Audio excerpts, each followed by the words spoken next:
Even as Minnesota wilderness supporters marched outside the U.S. Capitol, members of Congress were inside looking at ways to kill bills to roll back wilderness restrictions. We think that this legislation would, rather than fix something that's broke, would break something that doesn't need fixing. Administration officials made it clear the president would veto a plan to give Northlanders more control over Voyageurs National Park, while Minnesota's congressional delegation fractured over bills for and against changing wilderness restrictions in the Boundary Waters canoe area. This bill does not open any new lakes to motorized use. It only provides reasonable corrections in motorized use on lakes which already have motors on them. Insiders say the standoff stacks up this way. Rod Graham's bills easing wilderness restrictions are stalled in the Senate. Bruce Vento's bills adding wilderness to Voyageurs and reducing motors in the BWCA is waiting for a subcommittee vote. And Jim Oberstar's bills easing wilderness restrictions also awaits a subcommittee vote. Oberstar thinks he has the best chance for passage. Except for my good friend, Mr. Vento from the Twin Cities, who has been at odds with me on this issue for 20 years. There are reasonable minds and reasonable personalities dealing with the issue in the House. Oberstar's bills have support from Republican leaders looking to curb intrusive government. Congressional sources say a vote is likely after Labor Day and that Oberstar has a 50-50 chance of passage. Oberstar's plan is to attach the bill bringing the motorized portages back to some other major legislation to get it passed yet this fall. Dave Jench, Channel 6 News.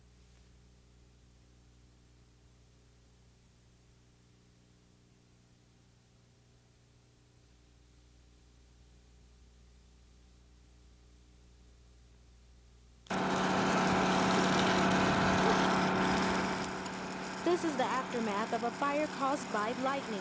19-year-old Stephanie Jonas fell victim to the bolt. I just remember waking up and hearing this loud bang on this side of my head. It was like the loudest thing I've ever heard, and I just jumped out of bed. I don't remember seeing any fire, any light, and I just remember standing like at the foot of my bed, and my head was just ringing and my hands were tingly. This is what's left of Stephanie's room. Stephanie's bed was in this corner. The lightning came in through the ceiling, traveled through the wall, and went into her bed. This is at least the third lightning incident in the Northland this summer. Last Thursday, a bolt struck a tree next to this garage in Superior, leaving damages estimated at $2,500. And in Ely, a man was struck by lightning during a canoeing exhibition in Lake One. Weather officials say this is the season for thunderstorms and lightning, so be prepared. As soon as you hear thunder, you are close enough to be struck by lightning. Even if you aren't underneath the thunderstorm, lightning can still strike up to 10 miles away from the thunderstorm itself. To protect yourself from being struck, here are some tips from the National Weather Service. Get to shelter. Stay away from windows, tall trees, and poles. Make yourself the lowest target, but don't lay on the ground because lightning sometimes travels through the ground. And if you are participating in water sports, get out of the water. Jonas came out of the incident unharmed, and she says she knows she's lucky to be alive. Coming back today and seeing how my bed looks, where I was laying the pillow, everything, how it's destroyed pretty much, makes you think that I'm pretty lucky. In Duluth, Tamika Snowden, Channel 6 News.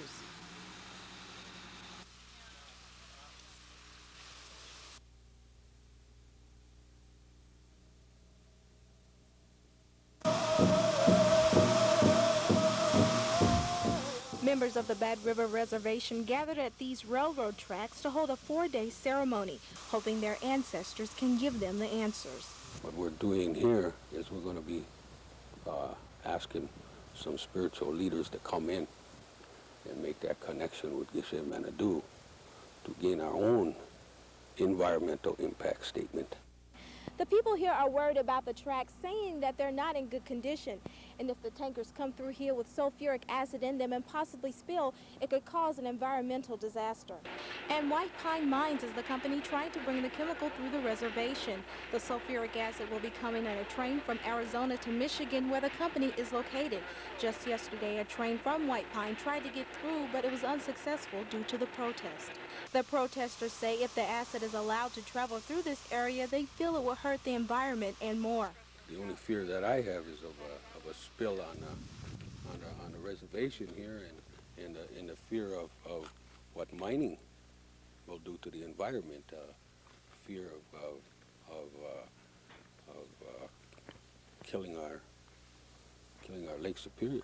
But most of all, they're hoping not to worry about the possibility of tainted land. I hope that they will either go around the reservation or fix the tracks. In Highbridge, Wisconsin, Tamika Snowden, Channel 6 News.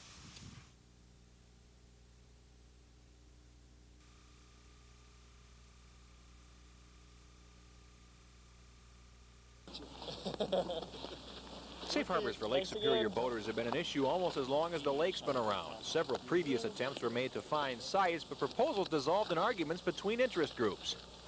The first desire for this goes back 8 or 9 years. There have been several attempts to develop a site, and the original sites that were proposed were further down the shore at Brighton Beach, at 75th Avenue, and those were very controversial.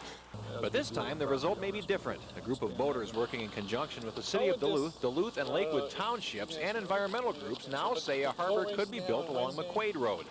And it will give a good measure of safety if the weather gets rough or if the waves get to a point where people don't feel comfortable on the lake. They'll have a place to duck into. Proponents say the McQuaid facility would be a true safe harbor, no overnight boating and no marina. They say they need a new port in a storm. The Duluth Ship Canal is too dangerous. The Duluth Ship Canal can become very dangerous if a storm comes up to either get in or get out, whereas here you're already out on the lake, you're away from the wave buildup, which is down on the Duluth end. Previous attempts to build a harbor were marked with discord among various groups, but this time everyone seems to be working together. It's just wonderful to actually have made friends with some of the people we were at odds with.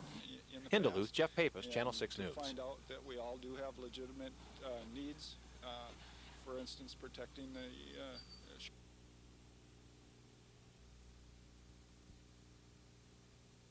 Well, here, let me tell you some scary stuff here for 30 seconds. Get some education, they can get a screening. I think what's the education and information and the whole awareness. It can be treated. That at any one given period of time, there's 17 million of us that walking around the United States that are suffering from it. Half of us don't know we're suffering from it. That it's nothing to be ashamed of. Soto went to bed on the night of May 18th, ignoring storm warnings. He woke up as the roof of his house was torn off. It sounded like you just took a big old freight and threw the throttle open, and the momentum just kept getting louder and louder. Benson heard the warnings but decided the weather wasn't that bad, a nearly fatal mistake. When a weather warning is issued, this means that severe weather is taking place. Remember that severe thunderstorms have the potential to spawn tornadoes. In Minnesota and Wisconsin, there are nearly 35 tornadoes annually, with an average of 5 fatalities a year. Heed the warning.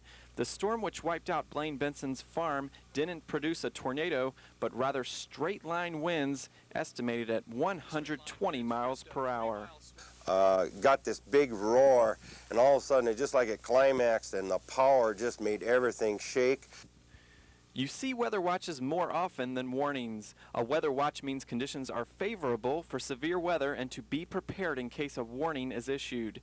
Remember, once a watch is issued, severe weather can pop up quickly.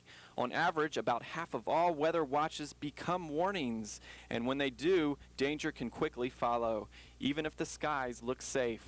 My parents and I are sitting down at dinner one night, and all of a sudden you hear the tornado siren going off. And we all look outside the window, kitchen window, and it's like blue skies. The colors are really brilliant, the greens and the blues and all the color outside. And we couldn't believe that there was a tornado siren going off.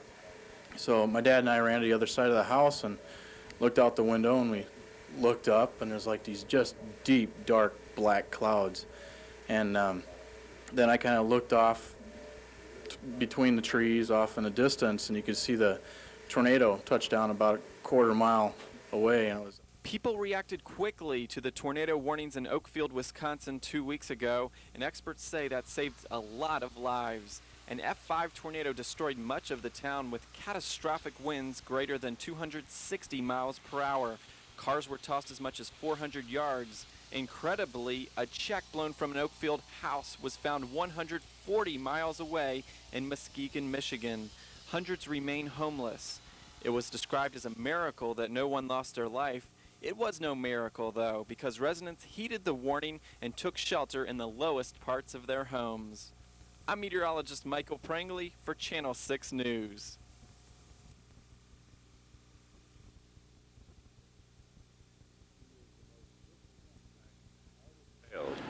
He is the most disconnected, out-of-touch member of the United States Senate, and it is a disgrace and it's an embarrassment to Minnesota that he continues to vote no and doesn't allow America to move forward.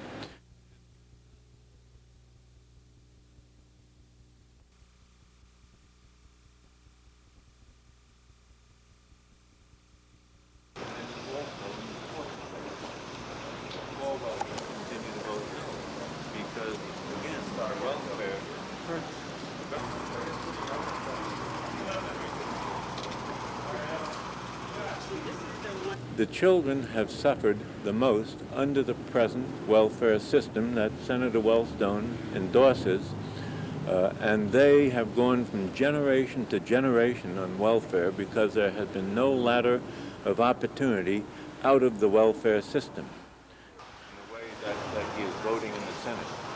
So today America is moving forward. We are changing welfare into work. President Clinton is doing the right thing.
Pull ahead a little bit.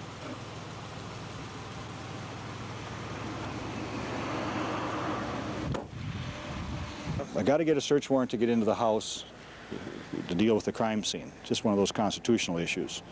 Okay. But we hope to get him out of there with negotiation, and that's what we're dealing with right now. Okay.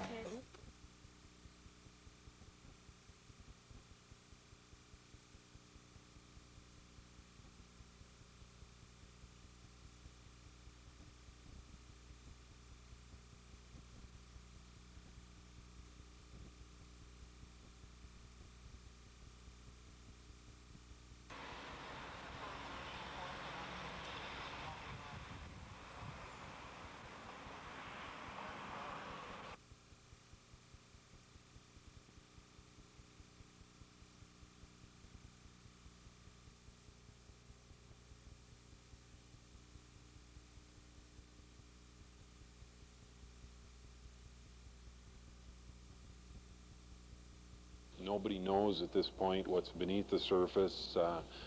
Certainly the possibility of other materials that could be hazardous still remains, so additional investigation will have to take place.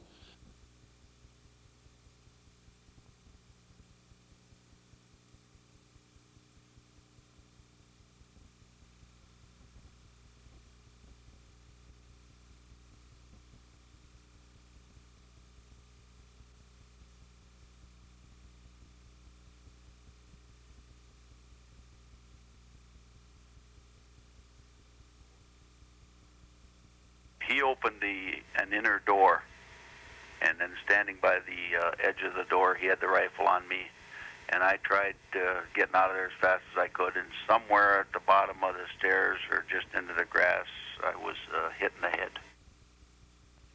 And that's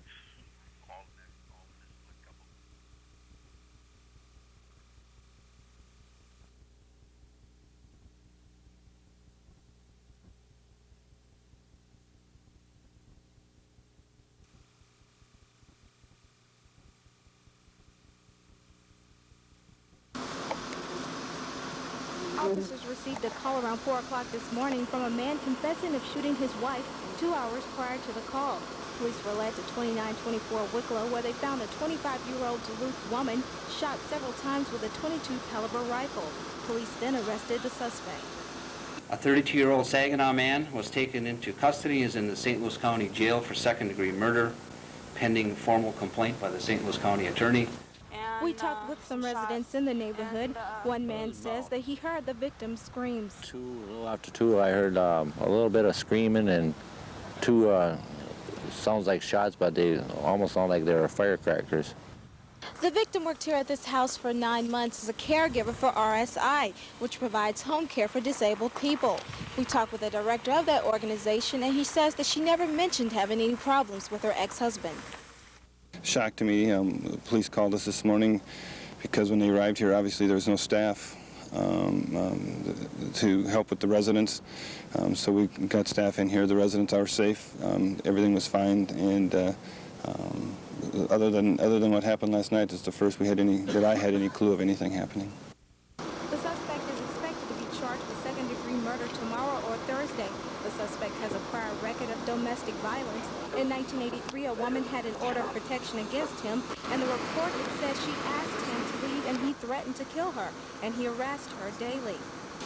Authorities are conducting an autopsy, and police continue to investigate. In Duluth, Tamika Snowden, Channel 6 News.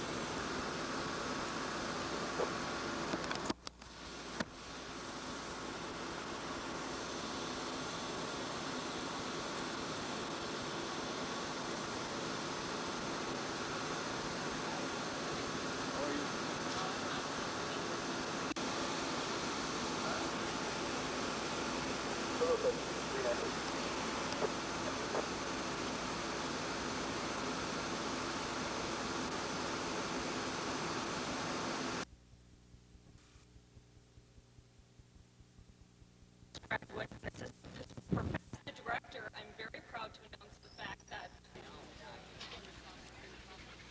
I have so much to do and so much to be thankful for. As we flew in this morning to look at the greenness and then the sparkling blue waters, I mean, imagine if you live in some of the places that you could live in this world and come in to Duluth and see that beautiful sight.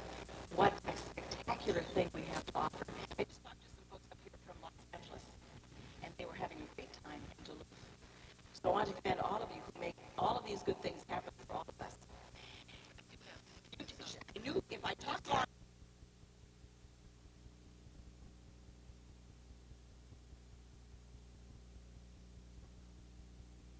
So divine, which is incredible. I mean, his prices are through the end of August, but. Actually, he's been painting for quite a number of years. He grew up in Duluth. He went to East High School, so he's really a local Duluthian. But he's been painting Rossport since '93.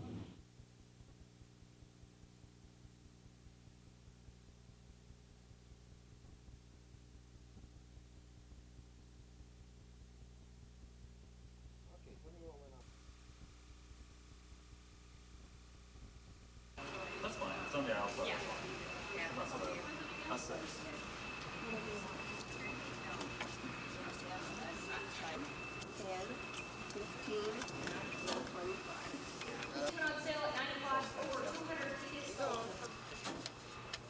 six. We don't have anything like on the.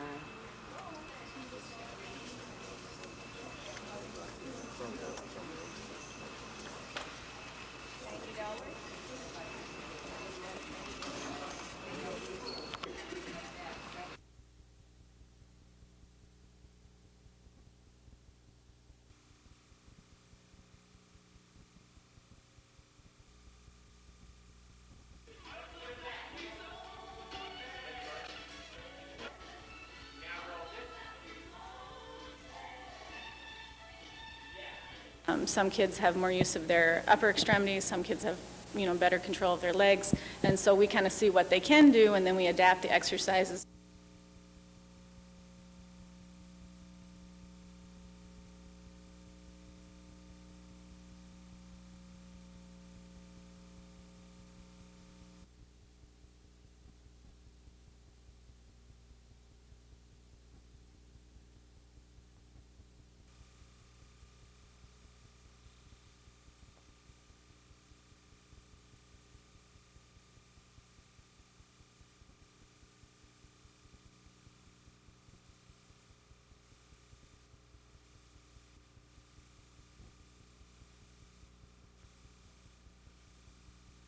We have this type of training all the time because our main concern is we want to make sure the staff is safe and reacts appropriately. So I guess my main thing that I like to say is that everybody is safe, and we're certainly cooperating now with the police department, and we're hoping that the perpetrators will be taken into custody.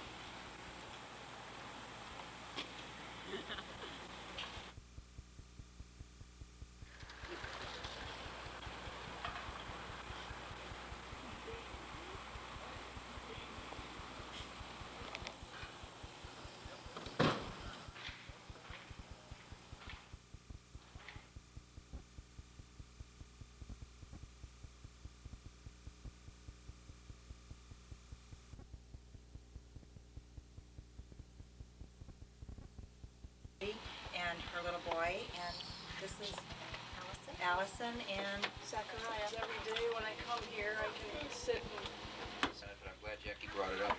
In terms of the economics of it all and how does it fit in the marketplace with, and it's true almost uniformly, that if they can work at a place that provides quality child care, that is an inducement to be employed there. And by the same token, employers who provide quality child care get their selection from more employees than would otherwise be the case because they provide. Time for your food inspection. Every couple of days, inspectors like Dave Grissing revisit each of the 375 fair food stands. They stick their heads into pails of cleaning solution. Like to see whether or not they have a bleach solution where they clean their counters. Dave Grissing is one of 6 inspectors assigned to work the fair because food poisoning can come from the least likely source. And the Minnesota State Fair has never known a case of food poisoning. We do get some complaints of people who think that they may have become ill from the food out here. After we find out the history, what they've consumed that day, we find out that it's probably not so much a case of food poisoning, but a case of overconsumption.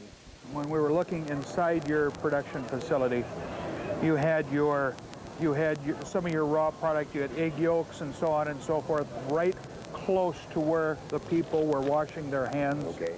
Carl Petrovsky says inspections help him make safer cream puffs. Says they keep food concessioners like him on their toes. Last year, the bin we put our flour in. We didn't have it labeled flour, so they made us put flour on it. As simple as it seems, it makes sense so somebody else doesn't put in any other thing in that bin. Carl Petrovsky says it's attention to the little details that keep people enjoying fair food and that keep concessionaires getting their licenses year after year. Ken Speak, KARE 11 News at the Great Minnesota Get-Together.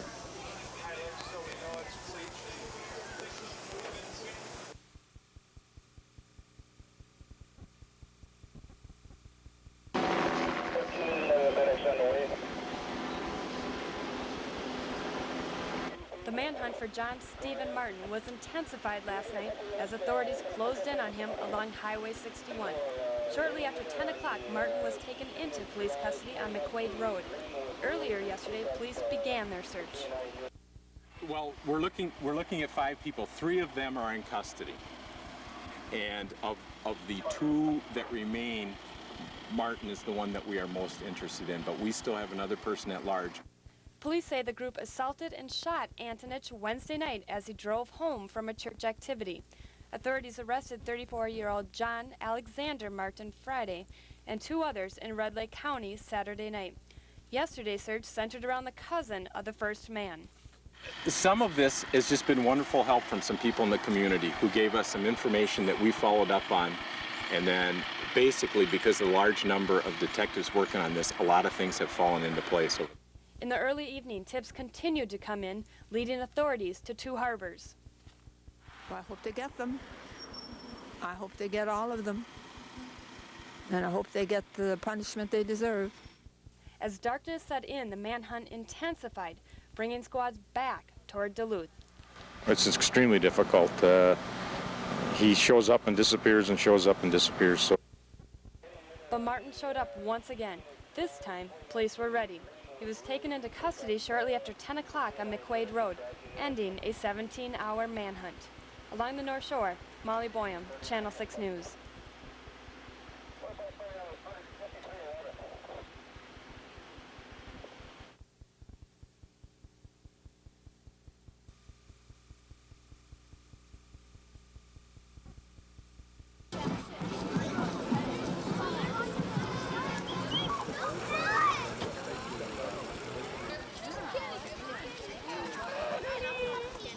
I've come every year since I can remember, since I was young, yeah. I'm from Carleton, so my mom and dad always brought us.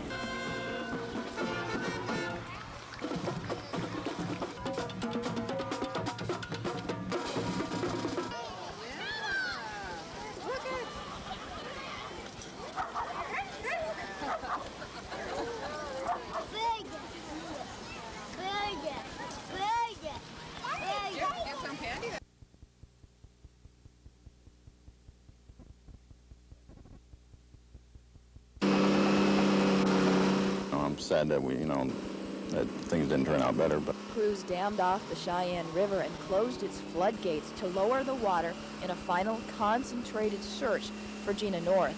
But that didn't work very well. The river didn't go down much, making the effort more difficult. Basically, like I said before, a needle in a haystack. Its chances are very slim, but we're willing to make this last effort. Inch by inch, divers scour a 1-mile stretch. Meanwhile, others poked around the banks trying to find telltale clues of Gina. 8 miles in all, once again turning up animal bones, shoes, and cement blocks. The biggest find, a block with a rope tied to it, didn't bring much excitement. Could be many different things. Just about every farmer along the river has a block with a rope tied to their pump for their sprinkler system, so it's unknown if this is anything of importance or not, but we still took it.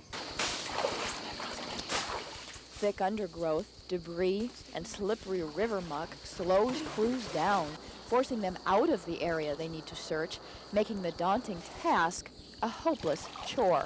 Yeah, it's hard to get into a lot of places, a lot of high grass over my head, and I'm 6 foot, so it's really hard to see what's down on the ground. How you doing down there? By all accounts, it's another fruitless search that's disappointed Gina's parents. 3 years is a long time to wait. Still, they stay ever hopeful. it's tough not having any closure on it because, my daughter's still out there someplace, and, I'd like to find something, to put her to rest. This father isn't ready to give up. Time's still on my side. Christine Haberly, Channel 6 News.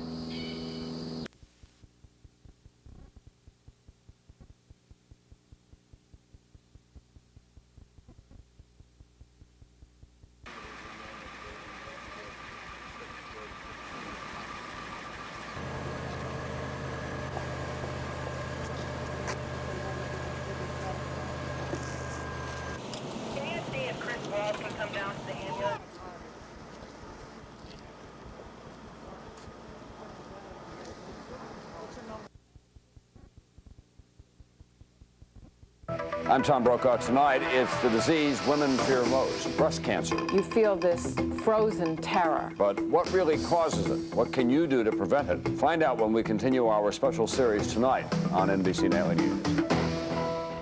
Coming up at 6, the number of homicides in the Northland this year climbs again today with the shooting of a man in Hibbing following a dispute with a gun. One of 2 teens charged in a fatal drive-by shooting has been sentenced, and the Lake Superior Zoo features one of the most endangered mammals in North America. I'm Michelle Lee. These stories and more tonight at 6.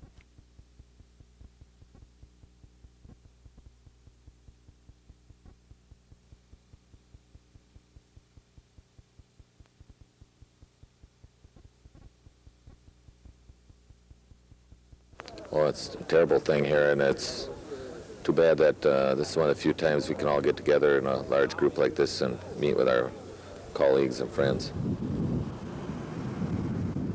They came from 3 states to honor one of their own.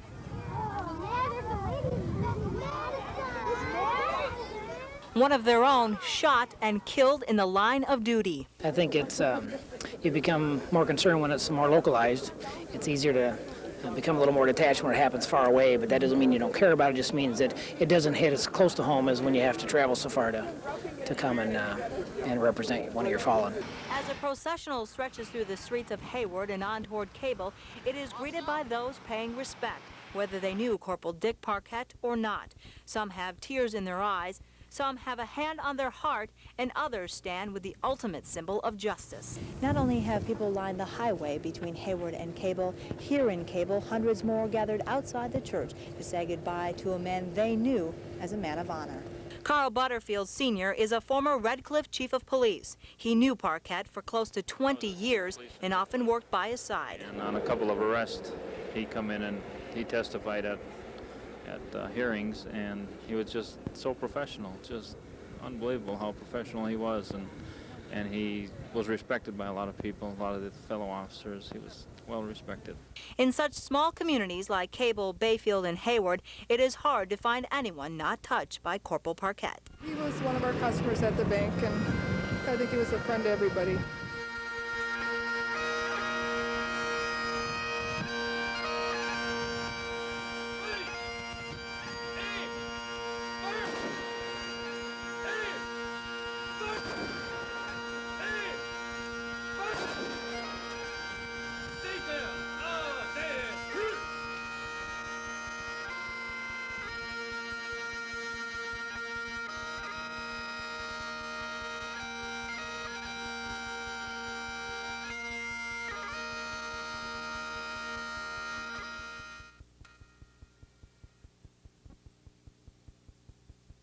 Balconies and gingerbread on it and stuff. And it was torn down in the 1940s.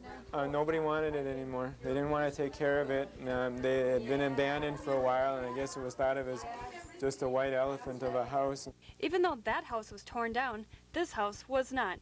Bob and Peggy Berg finally finished restoring it after 9 years of hard work. They took us on a tour of their home. And the fireplace is probably the most interesting thing in here.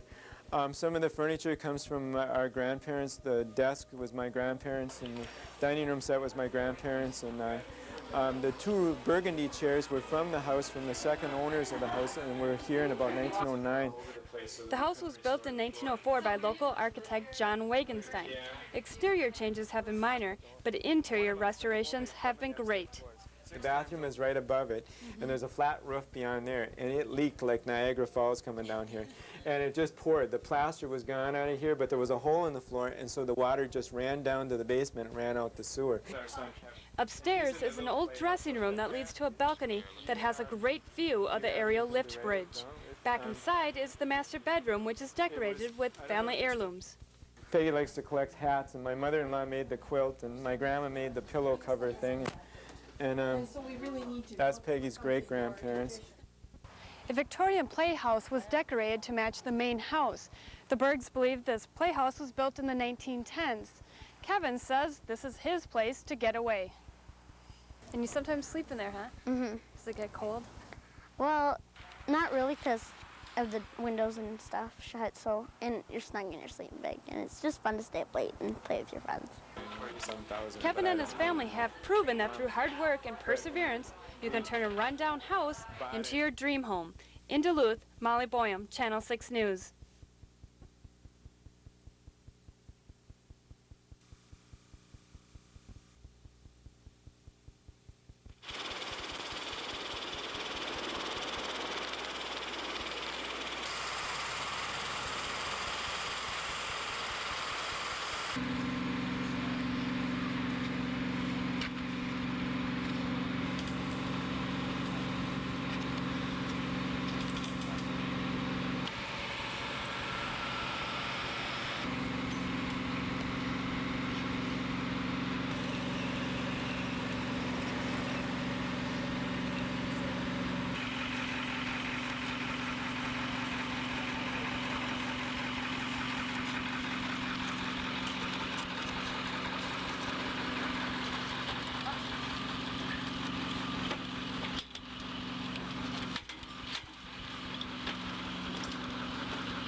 Lincoln Park looks like a war zone today.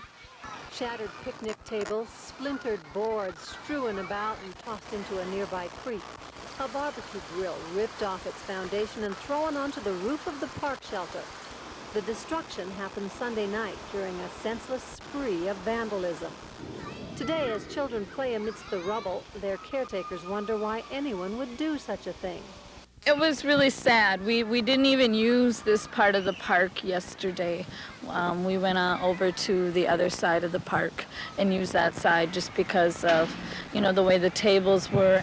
From Ingrid Tower to Leicester Park, nearly all of Duluth's 125 city parks have been vandalized, many within the last month. I guess there's no park that's safe anymore from vandalism. They all can be a target, and it tends to just kind of bounce around. City officials say the parks are safer when school's in session, and they're concerned by the apparent age of the vandals.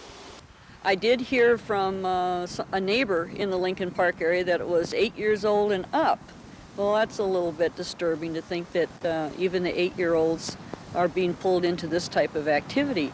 City officials are stepping up their fight against vandalism by involving community members. During the next month, 9 public meetings will be held throughout the city to gather ideas on the best ways to fight this vandalism. In Duluth, Barbara Riles, Channel 6 News.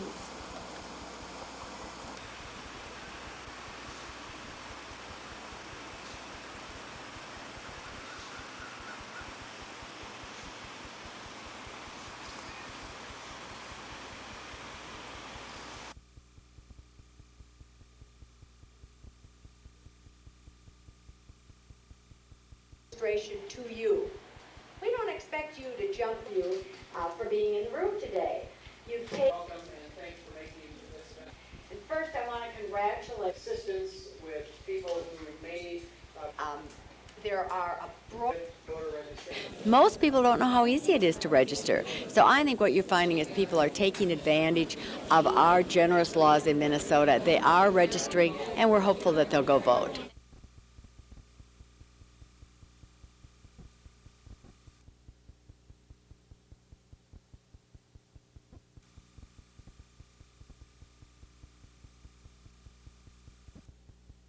This is how some Douglas County residents feel about having a supermax prison in their area.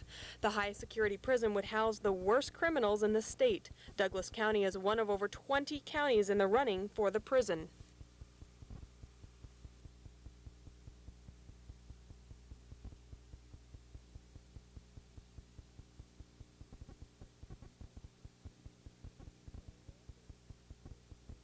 It's too close to the people. There's too many people in this area. There's a house that would be right across the road for them. There's houses right over here across the track. This is how some Douglas County residents feel about having a supermax prison in their area. The highest security prison would house the worst criminals in the state.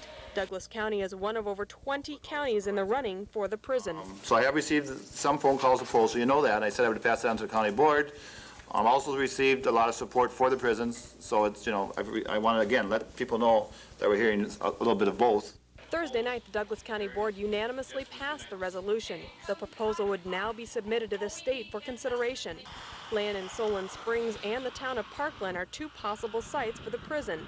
This land in Parkland is just a few miles south of Superior, and that has some residents concerned. I know it's going to happen, and we'll have to just watch out for them, that's all. If they break loose, they're right in our neighborhood.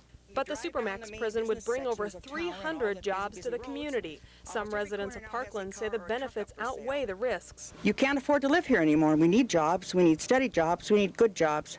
These will not be, excuse me, they will not be McDonald's jobs. These will be jobs where a family can actually make a living and actually save some money and do something for the community. Douglas County board members say they have received strong support from residents and hope they have a good chance to bring the Supermax prison to the county. The county board seems to be very, very supportive, and some people think that we should be very, very aggressive to get this in Douglas County.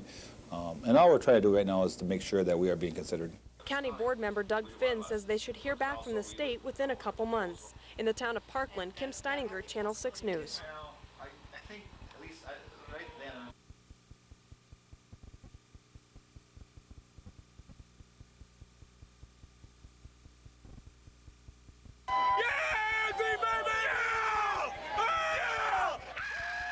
Football fans took over downtown Minneapolis early in the morning. Both Viking and Packer fans gathered outside the Metrodome to party. They said they've waited for this game for quite a while. At the rate that the tickets are changing over this year and last year in Lambeau, if you sign up this year, you'll get your tickets in about 3,025. Two season ticket holders say they want visiting fans to know where they are. We go here and we get crazy, we get obnoxious, we get loud. We show these Packers fans what it's like to come to Minneapolis for a Vikings game. This is one of the biggest games of the season for both the Vikings and the Packers. About 65,000 seats have been sold out since June, but fans say they've been looking forward to this game long before then. Every year we come to the game up here in the Dome. We make it a family outing, and we're here from Menominee. Rival fans were cheering loudly inside the Dome. Players say they were amazed their fans took the game as seriously as they did. They just made a hell of a game by having their fans here and having our fans. It's like the crowd was fighting against each other. They was at war too, and that just made it more exciting, made us play even harder. But when the smoke cleared and the Vikings came out ahead, it didn't stop fans from picking up where they left off. Outside partying.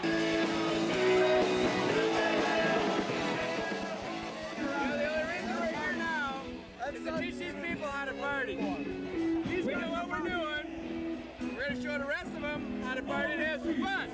Every fan and player say the game was well worth the wait and look forward to the next showdown.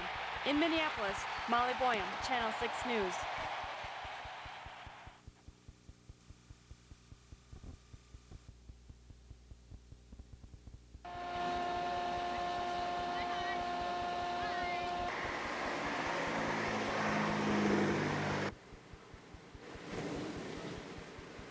Well, the problem we have is with this business up here. They come down here and they park, and then they block our walkways in the winter. They leave their garbage. When they go out lunch, there's garbage all over.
If you're not here in 10 minutes for the Northland's #1 rated 6 p.m. newscast, here's what you'll miss. Negative ads, positive ads, issues-oriented ads, they're taking over the airways. It can only mean one thing, election time is near. But how effective are they? We'll see you at 6 on 6.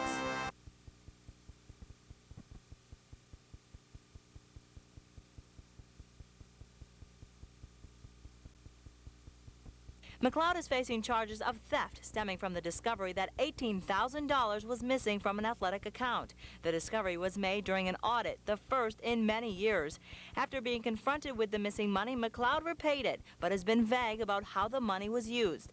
The university asked the Duluth Police Department to investigate, and those findings were then turned over to the St. Louis County Attorney's Office to decide if charges were warranted. Meanwhile, McLeod is in Denver today, attending to his duties as commissioner of the WCHA. It was decided earlier this week that the league will conduct its own financial audit, but despite recent reports, league officials say they routinely do audits and that this one was not prompted by the University Athletics Department financial problems. It is not a financial probe. It is just a reinstatement of the annual audit, and we thought that would be prudent, and that was on Bruce's recommendation to the executive committee, and the executive committee recommended that to the faculty reps, and the faculty reps voted to go ahead with it.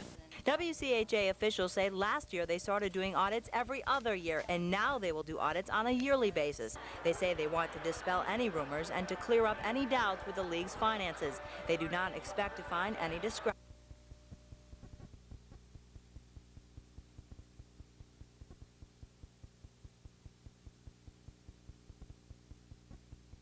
When McLeod announced his resignation from UMD as its athletic director after 31 years associated with the institution, the university followed suit by conducting a financial audit on the department he used to run. The audit found that 6 checks totaling more than $18,000 from an athletic fund were unaccounted for, but the checks had been written out to McLeod. The university then turned that information over to Duluth Police for further investigation. At about the same time, McLeod repaid the university the $18,000. The St. Louis County Attorney's Office decided there is enough information to charge McLeod with 3 counts of felony theft. The criminal complaint states McLeod deposited checks totaling close to $15,000 into a personal home equity account in 1993 and close to $3,000 into a personal checking account that same year. The complaint further details that the only documentation to support that any of the 6 checks were used for legitimate UMD business was a note that was signed by McLeod saying, "Please make a check out for $4,850 to settle the Russian deal."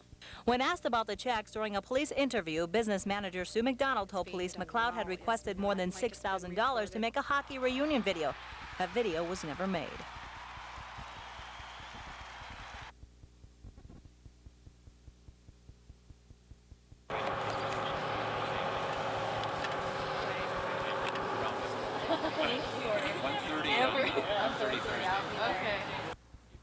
So far on the tour, we have registered over 600 voters, signed up about 100 new volunteers, and been in 5 of the 8 congressional districts. So we have this one, and then next week we go down to southeastern Minnesota to finish our tour down there.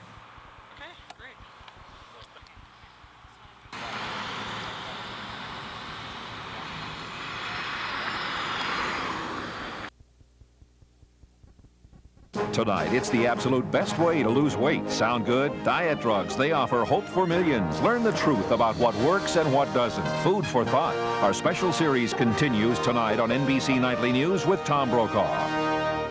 At 6 tonight, magnet schools are designed to attract kids. So why are minority children being turned away? I'm Michelle Lee. That's tonight's I-Team report on the 6 o'clock news.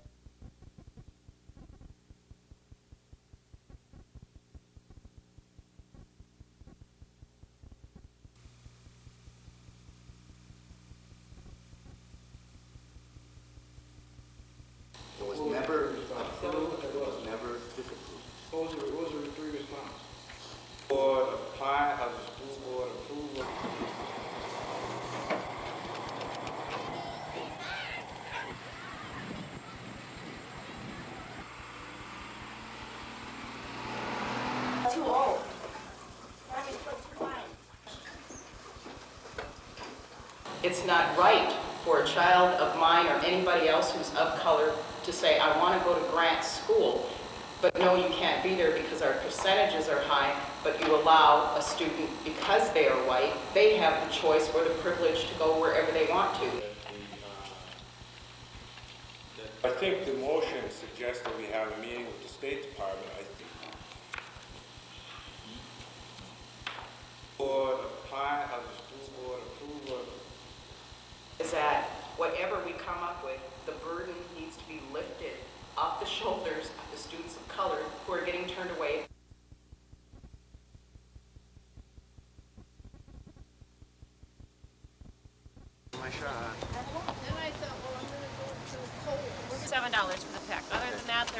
They're all the same. Thanks. We've been here like 3 of the last 4 years, and it's just kind of fun. And the kids are out of school today, so we thought it'd be a good chance to come before it got too crowded this weekend. So just enjoying it a little bit. What kind of...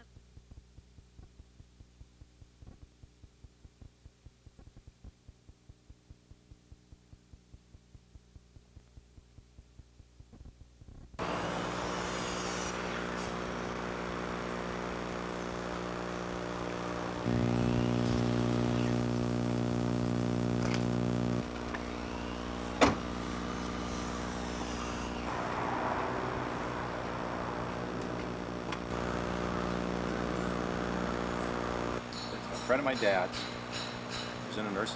All the glass is blown out of it. It's an older car, so it was well built. The roof is all mushroomed up, and the doors are blown off of it, and it's it was pretty well destroyed.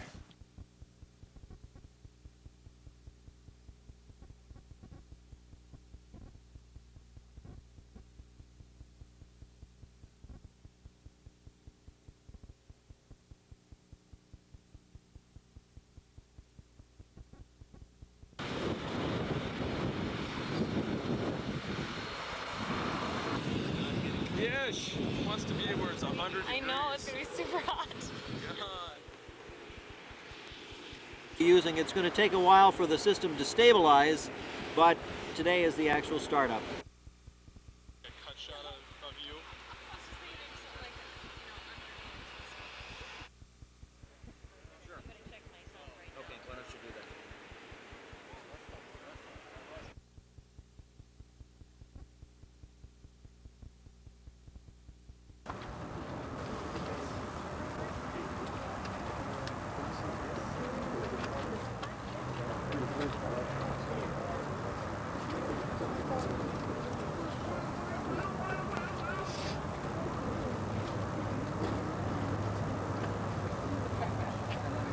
My name is Gary Cabela. I live in Superior. I'm involved in the maintenance.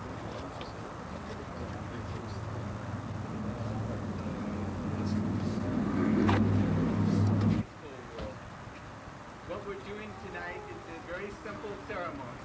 We'd like the children, if they want, to come forward. You can come forward here.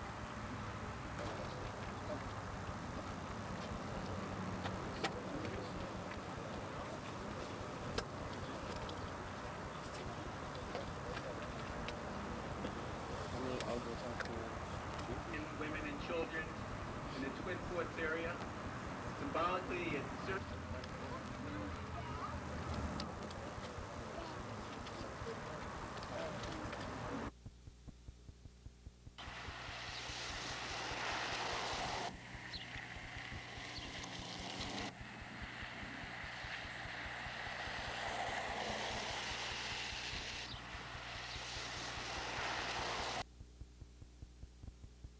more and more people are in the situation where they can't afford to pay their heat bills. And we're not talking about people who are sitting around on welfare, as some people perceive it, that don't want to work. We're talking about elderly people. We're talking about disabled people. We're talking about someone who perhaps has had a catastrophic illness.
seniors are best friends.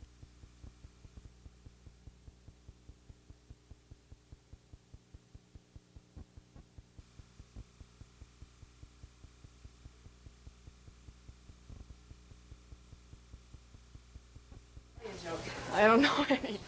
Sasha and Angie are 17-year-old high school seniors, best friends, and artists. They create from their heart with God-given talent that some say is special.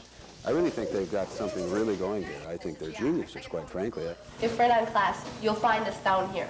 Sandy shores are lonesome, beauty comes with pain.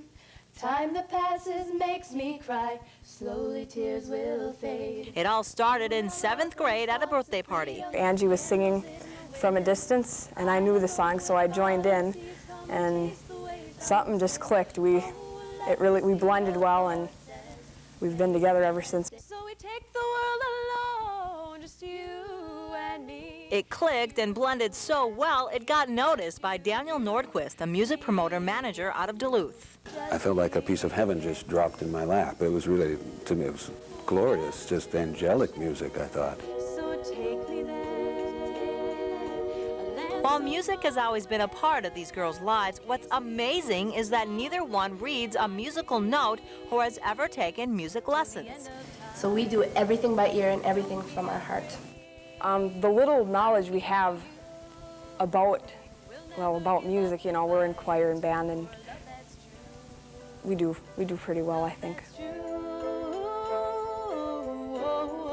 Their debut album, Childlike World, is expected out this spring. I think we should wait till 97 so we can be ready for the Grammys in 98. I want to do this profession, music, because it makes me happy, and when we're around people, it also makes everybody else happy, everybody that we've sung for. And as the doors thrust wide, I'm finding... We're well known in the community, but we'd like to be well known in the world. Just me and you. In Bayfield, Ann Carroll, Channel 6 News.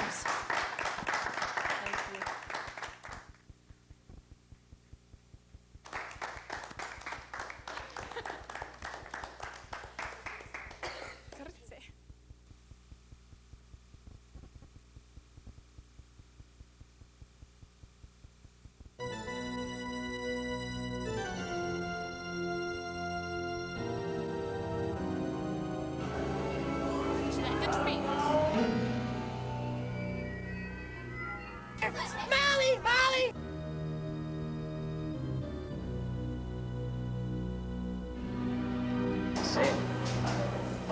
Come to my house.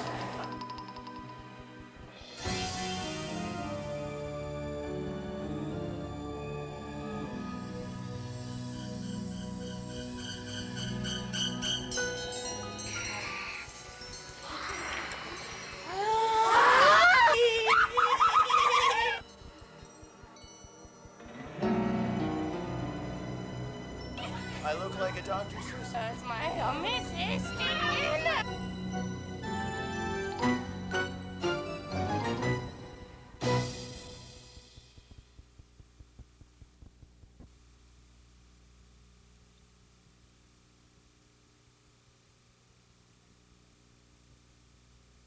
I could have used these rocks, but I took them out of my rock collection. And this is the house I built. It's called the Long House, and I made it out of some sticks and some bark.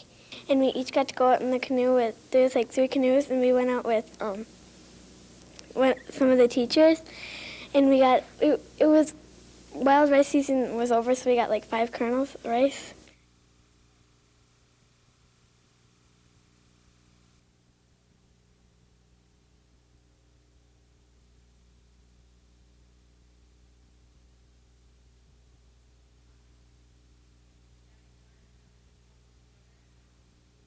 Have you had any mountain climbing experience, and what kind of physical shape? The mountain is Mount Aconcagua. Needless to say, I'd never heard of it. In Argentina, 23,000 feet high. Everest is 28,000.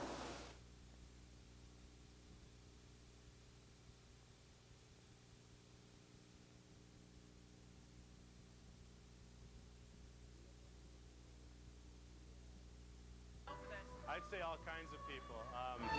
If you look around here today, you're going to see, you know, maybe some nurses, and then you might get some athletes.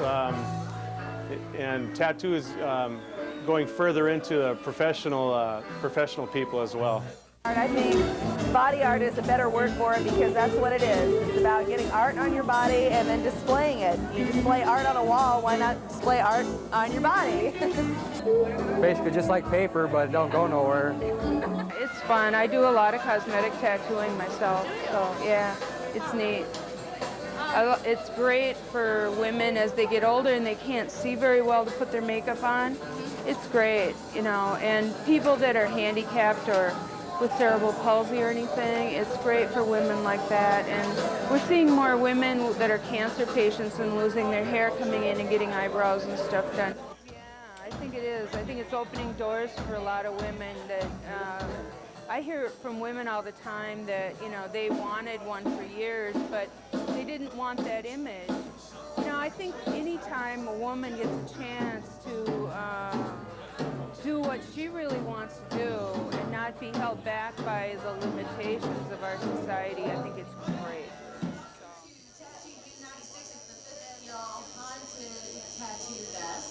A lot of great stuff going on, a lot of good artists, body piercing and so forth. Now there's just a few things you need to know about, such as a sponsor, because none of this could be done. So without further ado, the K2 crew. All right, well, welcome to Tattoo U96. It's the 5th annual Haunted Tattoo Fest.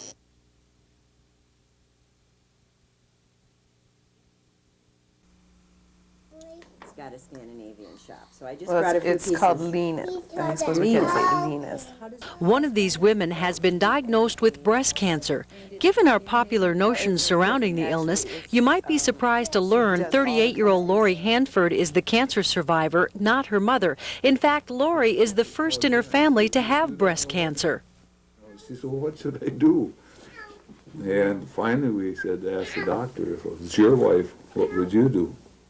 Lori found a breast lump in 1990. Her doctor told her it was nothing to worry about. Despite his efforts to reassure her, Lori decided to get a second opinion. That doctor examined her breast lump and told her it was a fibroid cyst and it would go away. But the lump didn't go away. Angry and frustrated, Lori found a third doctor who ordered a biopsy. As she had suspected, the lump was cancerous. I found out like on a Thursday, and that Saturday it finally hit me. And I thought, wow, it's going to be okay. And before cancer, Lori had the perfect life. She had a loving family, a supportive husband, and they had just adopted a new son. Jacob was too young. But he knew when I was in my bedroom laying down that he didn't disturb me. He would come in and rub my back. After treatment, Lori remained cancer-free for 3 years. 2 years ago, cancer returned. Again, her family rallied around her. Again, she won her battle. No, this is quite a tough gal here, isn't she? Mm-hmm. Family support was you need that, the support of a husband. Today, Lori is spreading the word about breast cancer and its early detection. Recently, she was in Duluth for the kickoff of our Buddy Check 6 program. Tom's the one that's encouraged me to do this. He said, Lori, if you even help one person, or even just to get the message out, do breast exams.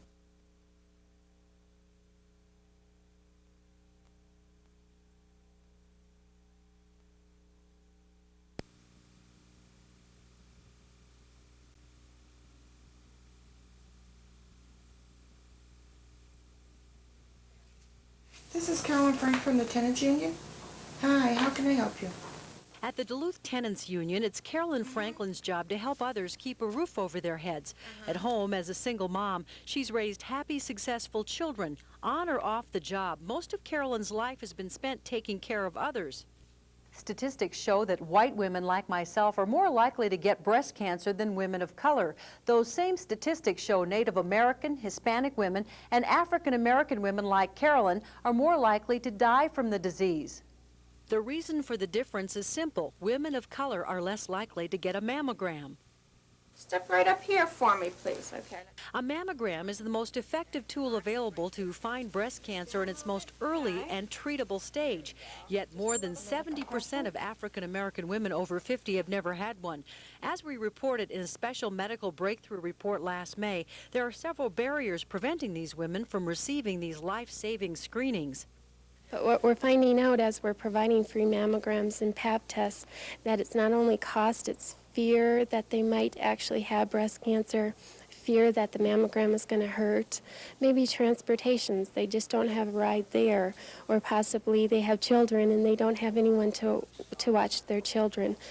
Barriers may also include a belief that seeking medical care might be seen as a sign of weakness to those who depend on women of color. And I think by being a woman of color, we struggle with so many things in our life. I think that we don't think about the health part of it because a lot of us are single mothers, we're taking care of our kids, we're working 2 jobs, we're doing, and you don't stop to think about that part of it. You think it's not going to happen to you. Like Carolyn, Dolores Jones knew that yearly mammograms, clinical breast exams, and monthly breast self-exams could detect cancer and potentially save her life. Yet until someone came to her quilting club and talked with her about it, she put it off. I'm going to make an appointment this month. All right. Hooray, hooray. I'm calling you. All right. And you have to go with me. At 50, Carolyn recently had her first mammogram too. As with Dolores, all it took was a gentle push from someone who cared. Carolyn's came from Sue Sievertson with the YWCA's Encore program. And then I was real nervous about it, though, but she assured me she was going to walk me through it, right to the woman's clinic, right to the doctor, and that's what she did. At every opportunity, Carolyn's now returning the favor, educating women about the life and death issue of breast cancer. You need that sisterhood, as I call it. Do you think traditionally that women of color have been fearful or haven't gone to the doctor as much or haven't sought medical care even up?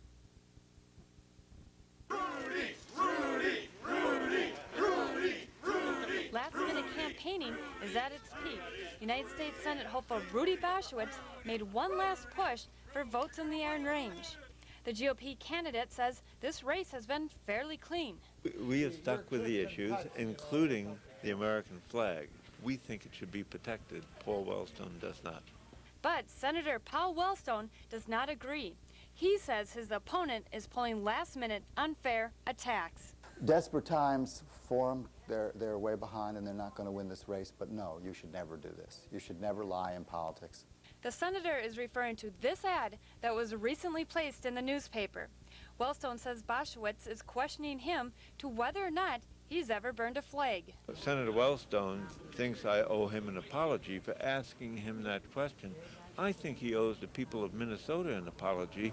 Once again, Wellstone does not agree with his opponent. Well, it is a blatant lie, and Rudy Boschwitz should be ashamed of himself. He should be absolutely ashamed of himself. The city of Virginia is traditionally known for its support of the Democratic Party, but Northlanders here say that's no longer true. I think that more people up here are independent-minded and are not going to vote party lines as much as they used to, and would rather vote with their pocketbook and with their heart as to who they figure would be the better candidate. You can bet that each candidate will continue to campaign until the very last vote is tallied. In Virginia, Molly Boyum, Channel 6 News.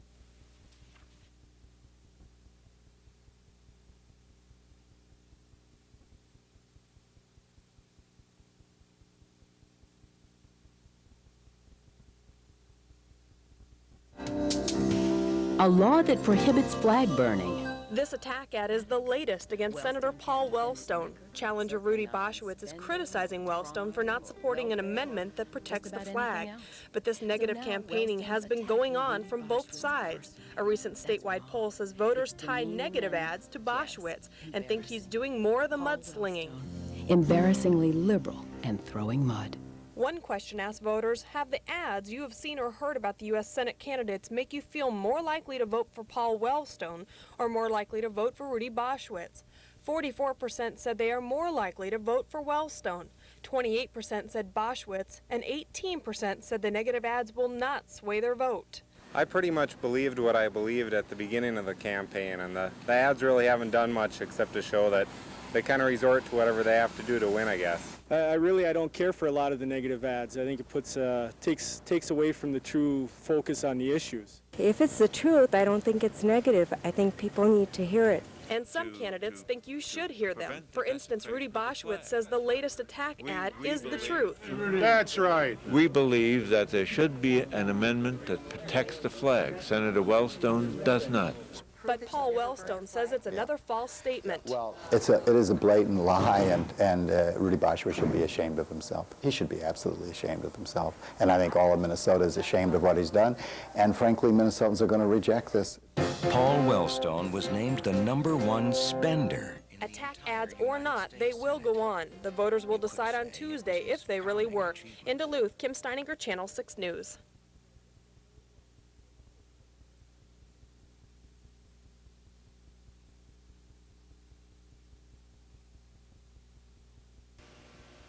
Take our jobs away from us, we're going to take care of you. What year was that? Recent. We got 5 cents a dozen. That was a big price, 5 cent gap with them. Most of the half the time.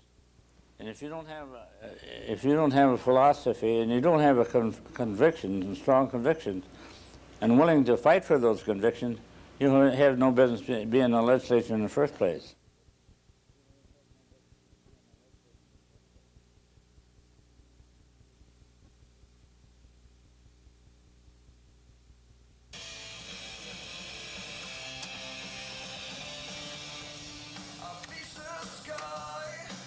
That's Bush, Nirvana, 10,000 Maniacs. The Bear is much more pure than KZIO was. It is more focused on the new rock world. It is a rock radio station as opposed to being a pop radio station. You know, there is no dance product and there is no real poppy things anymore. It is a rock radio station.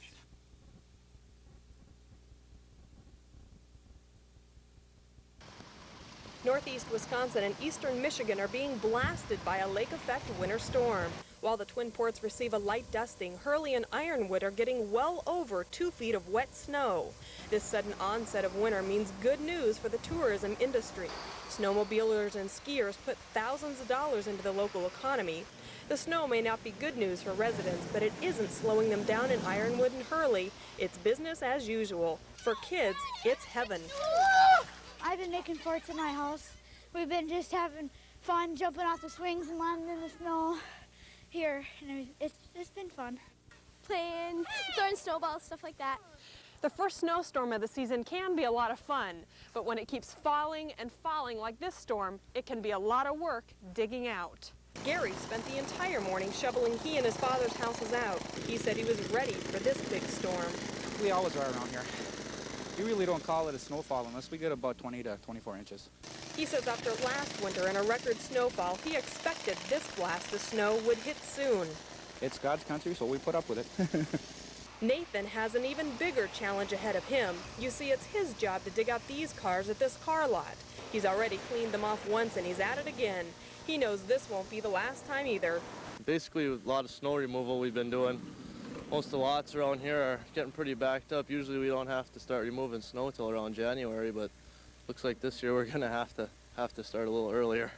Residents say a big snowfall like this isn't too unusual this time of year. I agree with them that it's fun now, but hope it's not a sign of what's to come this winter. In Ironwood, Michigan, Kim Steininger, Channel 6 News.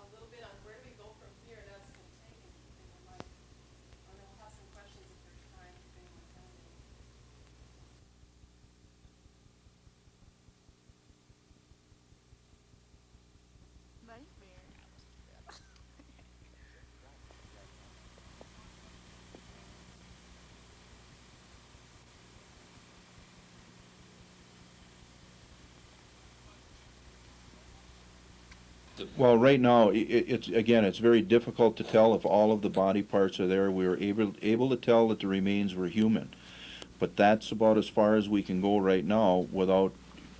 We could not have gone farther without possibly destroying some kind of evidence, so we didn't do that.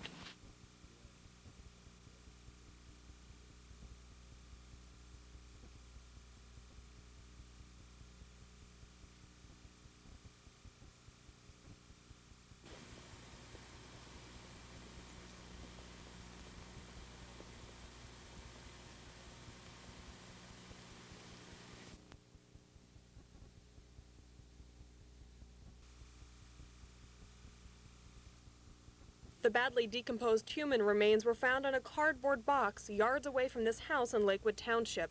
The owner had no idea what was in the box when he found it on Friday evening. Went back to look for a Christmas tree like I usually do, and it's an old snowmobile trail that I walked through, and I seen a box sitting there, so I went and checked on it, and it was a real bad odor, so then I came back and called the sheriff's department. The sheriff's department had a hard time identifying what kind of remains were in the box because it was so decomposed. They could only identify a human hand. We saw the hand, and we knew that it was the remains of something, but it was decomposing. So it's very difficult to tell exactly what you're seeing until you can actually lay the thing out and get a good look at it.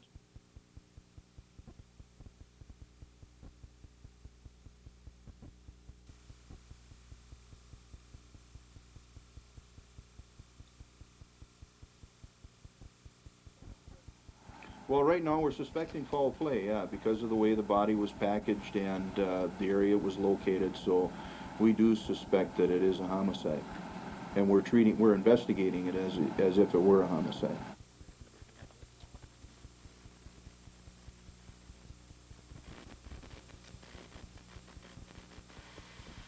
It's possible it could have been there for the 2 months. We're assuming at this point that it was. It's in an area that's not public access. It's at the back of some acreage that is not generally accessible to the public.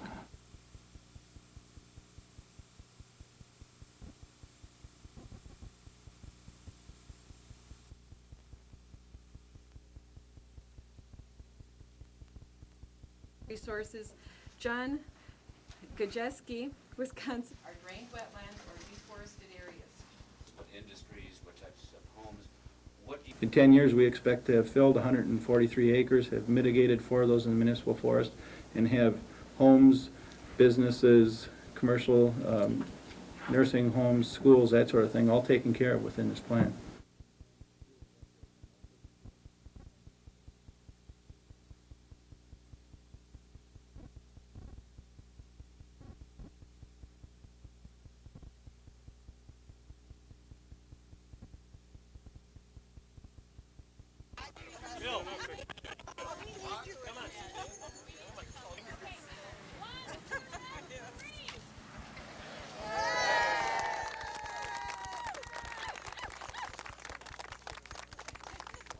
I know there are certainly some frustrating moments. There was congestion, there were numerous minor problems, but all in all, we worked towards something that we can be very pleased and proud of in the future.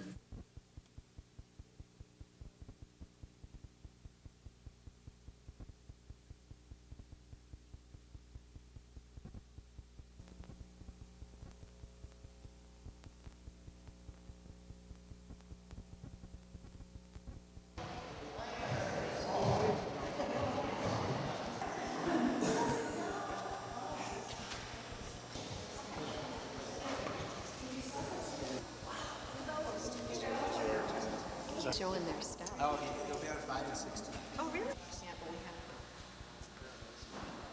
View the centerpieces and floral works and look at the art and purchase some of the art.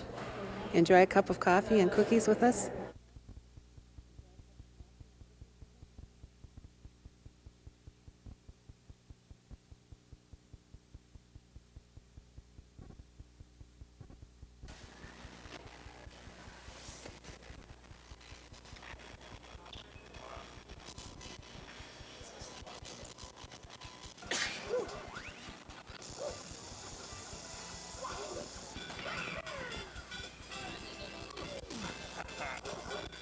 You know, I tell people that we're not real sure if we're going to have this stuff or not, so buy that extra gift and then just in case, so you have a backup in case this stuff doesn't get here. So.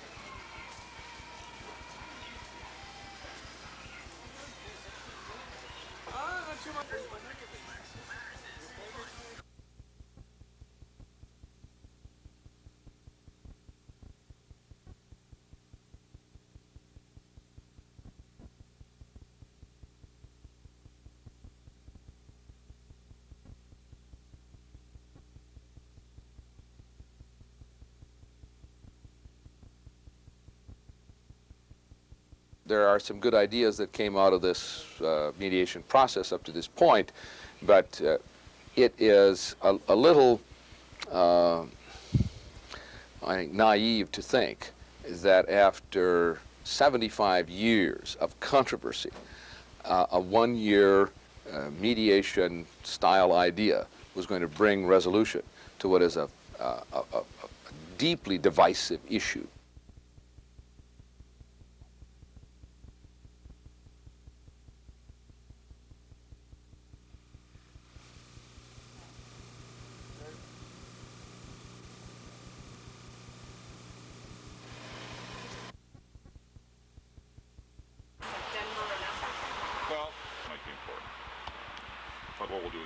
Well, we're hoping that somebody out there recognizes the tattoos. It's distinctive, and he has 11 of them, and they're all different shapes and sizes.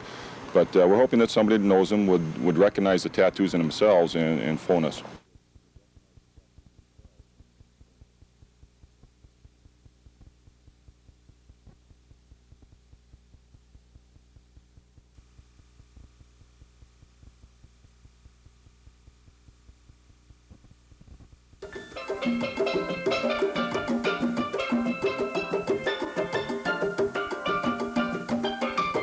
Fans of Finnish reggae and other sauna beats, fear not.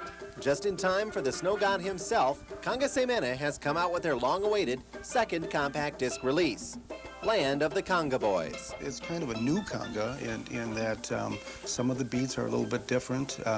We tried to use the Finnish reggae tropical sauna beat as the backbone of the album. The CD has 10 cuts, songs about life in the upper Great Lakes, put to an island beat. There's even a traditional Finnish schottish, a reggae cover of the Bill Etten classic We Go Green Bay, and a follow-up single to Conga's popular Guess Who's Coming to Sauna, entitled Look Who's Sitting in the Sauna. Look who's sitting in the sauna. The band is promoting their new CD with radio airplay and 3 videos, and they're keeping very busy considering they all have other jobs. But nonetheless, Conga is seeing its popularity expand beyond the UP into Wisconsin and Minnesota, with the possibility of gigs in Florida, Mexico, and of course, Finland. Like, we have our day jobs, and it's kind of hard to start heading out to Minnesota or Wisconsin with the exception of the weekends. But I know I have some vacation time coming this summer. I'm a UP boy. In the meantime, though, Kanga Semene's Land of the Conga Boys is available on CD or cassette throughout Upper Michigan. Living in the heartland. Reporting from Marquette County, this is Jim Gleason for NBC News. I'm a UP boy.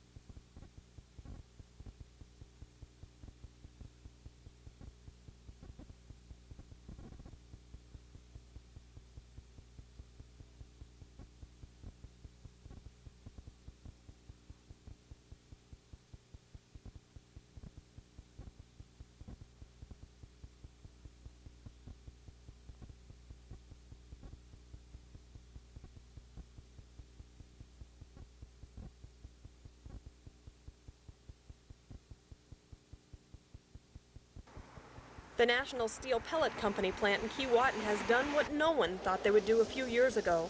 They have produced 100 million tons of taconite pellets. They become the 6th of 7 existing Iron Range taconite plants to hit this mark. But this celebration did not come without a struggle. It's a big step for, like you said, for the community, for the company. 3 years ago, we were looking at no production out of National Steel Pellet Company, which would devastate Nashua, Keewatin, Hibbing. The employees made it through that tough time and won't soon forget it. People were getting pretty short-tempered, especially the other mines were working and we weren't. And you didn't want to ask somebody, when are you going back to work? It was a good feeling to go back to work. They won't soon forget how good it felt to come back to work after a year-long strike in 1993. They now know this company is looking toward the future. You bet, it's super. It's just great to be back. It's just, I don't know, you can just feel it, the way things are going, and it's looking good. This train is carrying over 13,000 tons of taconite pellets. It not only signifies the 100 millionth ton mile marker, but it signifies the growth and strength of National Steel. So as this train goes on, the employees are looking forward to the future. On the Iron Range, Kim Steininger, Channel 6 News.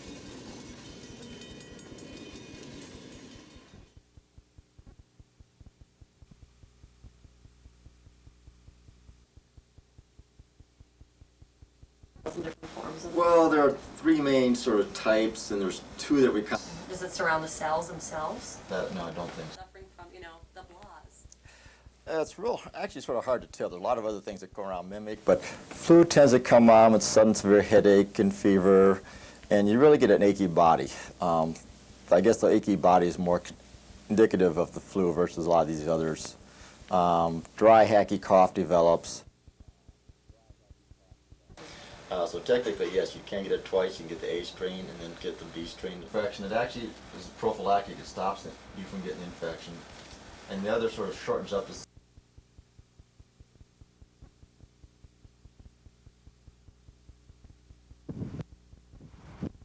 It started early in the morning and did not let up until late into the night. Snow just kept coming and coming and coming, keeping city snowplowers on their toes. It's been long for them. They put in some real long hours. The crews that will be coming in now at 3:30 and 4 have been on since someone came in at midnight, someone came in at 2. They were on the day before, trying to keep the main drags open.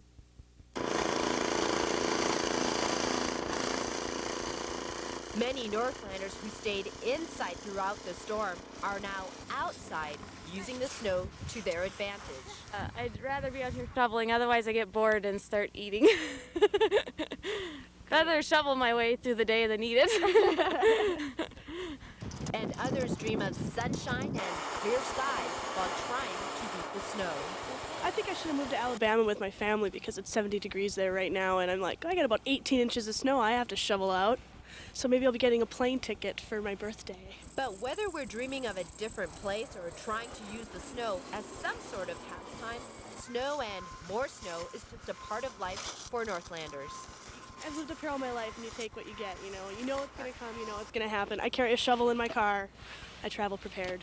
Angela Wang, Channel 6 News.